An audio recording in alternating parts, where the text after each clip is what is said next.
Ang F1.1 capacity. Maximum capacity yan ng timbangan. Oras na lumampas ng 100 kilos yung timbang dun sa dito. 100 kilos, mag-error na yan, mag-overload. Tapos F1. F1.1.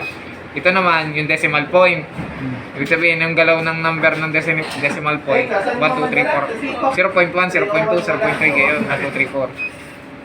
Tapos to division, naka 1 lang lagi yan. 1.4, pag i-calibrate mo siya, isi-0.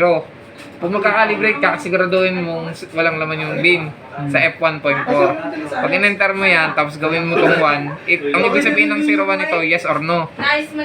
Pag iniwan mo yan at in-enter mo, magbibilang yan ng 20 to 100%. Pag natapos yun, ibig sabihin success. Punta ka ng F1.5. Ang F1.5, yes or no uli. 0.1. Ano bagad yun? Dito ter lang, ter. Long press enter.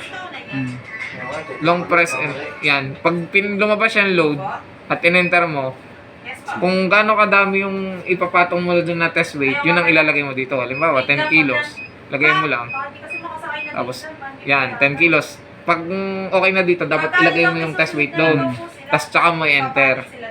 Hindi ko i-enter kasi mawawala calibration. Tapos tawagan nyo na lang pagka malapit na kayo doon para sa Yun lang. doon sa may... Pag ibabak mo, zero mo lang.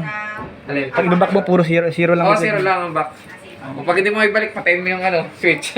Babalik sa akin Oo, yun. babalik yung simula. Ah, okay. Ganun pala yun. Ano gagamitin daw ng lamp pump?